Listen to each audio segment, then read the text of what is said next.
Howdy, Practical Patriots and Practical Preppers. Yeah, that's a gross South Texas. Hey, folks, John Practical Nurse here. All right, I want to show you what came for Christmas and my birthday, okay? I want to show you all this. Primary Arms Micro Red Dot, okay?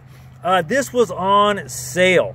They had a Blem sale, scratch and dent, whatever you want to call it. So, you're going to ask me what firearm I'm going to put this thing on. Well, I'm going to put it on my Shake, Rattle, and Roll Chinese Mac 90 that does not have a muzzle brake on there. You asked me which rifles I use to test things on. It is this one, okay? That one.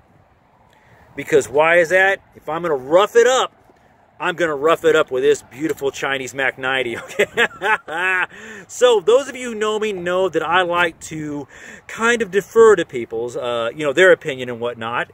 I ask them what they think about certain products, and this one came highly, highly recommended, okay? But, is it better than a Bushnell? Okay? Is it better than a Bushnell? Which is better than a Field Sport. My trials have already proven that because, trust me, I have left this thing on here for a couple thousand rounds, shook it, racked it, rolled it, the whole 9 yards, and guess what? She still rocked it.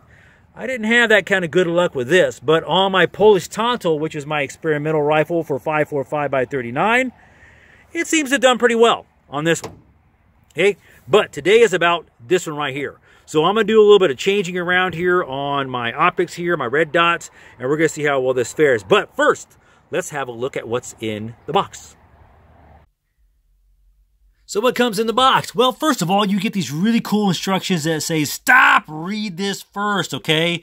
Lens cleaning cloth. You got some thread locker. Yay, okay. Allen key. Cover, for your lenses. You actually get the optic here. And just to be fair and honest, y'all, even though this does come with the battery, I'm going to put a brand new battery in it, okay? Just to be fair and honest. Well, that's what all you get in the box. Let's get this thing mounted up on my Chinese Mac 90 and rock and roll it. So the supplied thread locker that comes with it, there are 4 screws underneath here that holds this base on here. This base is detachable in case you want to use a riser for like an AR or something like that. But I kind of like it the way it is on this. So I went ahead and put the thread locker on the 4 screws that attaches the base to this, to the actual optic itself. And that puts it exactly where I like it at. All right, let's take this thing out to the range. So first 3 shots right out of the box. Okay, right, just putting it on. These are the first 3 shots right out of the box, 50 feet, okay? So, wanted to show that to you. That's pretty interesting because in their instructions, and of course, please read those instructions before you do anything else, they tell you that this thing is pretty much right in dead center. So I think that says a lot, not just for their optic, for, of course, my old beater Chinese Mac 90. So, just wanted to show you that 50 feet right out of the box, first 3 shots, okay? And I'm going to go pedal with it at different distances, and I'll show you the results. 25 meters. Look how close these two are together right here. Because I take 3 shots and kind of figure out where I am, and then I kind of, move it and everything. But 25 meters. Look how close these two were together. And then this one. Okay. And I'm not one of those kind of persons that takes a shot a minute. I'll basically 1 shot every about 5 seconds. Okay. So that's just because I might explain that later too. Okay. Hold on.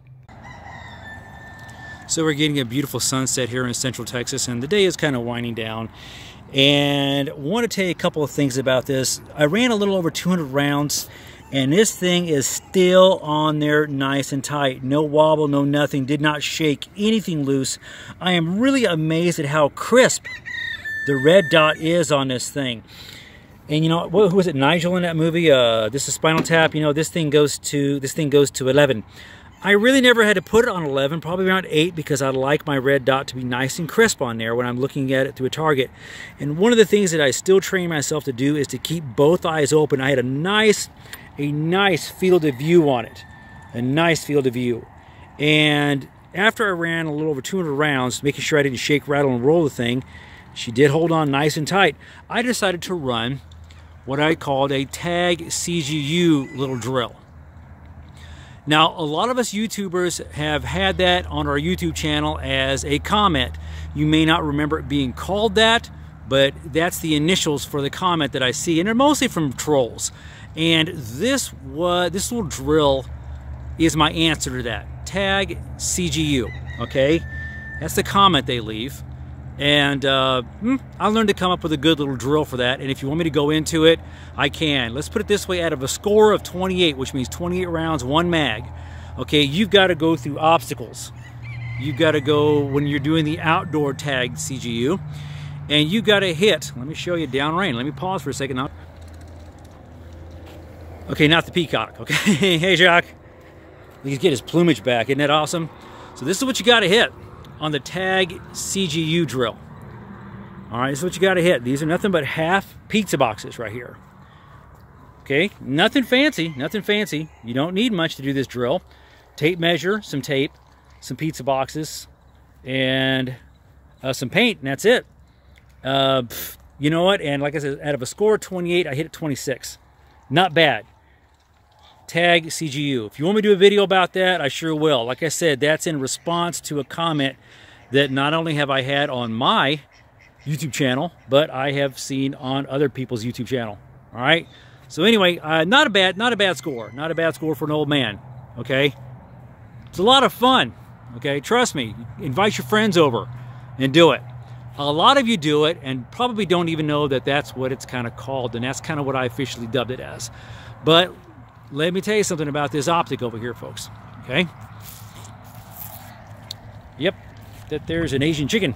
All right. Okay. Let me tell you something about this optic. I really like it. You get a chance to get yourself one, by all means, go for it. Pull the trigger on it, okay? Get you one of these. Is it better than the TRS 25 Bushnell? Yes, it is. Actually, it is. I like the dot. To me, the mount and everything is a little more robust. You know, they give you everything you need in there if you just want to mount it on a plain rail like this, okay? The thread locker, definitely read the instructions. You will find out why. Somebody had messaged me one time and said, well, on 1 and 2, I couldn't see anything. Well, there's a reason why. Just read the instructions. Basically, this thing is adaptable to night vision, okay? And it's just designed that way. But anyway, like I didn't have to put it on any more than like 8 or so to see a nice, crisp, clear dot. Catch them on sale. All right, or if not, just buy one outright. They are pretty awesome. This is my first glance at this. I really like it a lot. It's going to stay on this rifle, and only time will tell how the rest of it goes. Did not shake it loose, didn't shake anything loose. I was amazed at the accuracy of it. So definitely, by all means, pick you up one of these, okay? Questions, comments, leave them below. Until I see you all again, I am Johnny Practical Nurse, out here.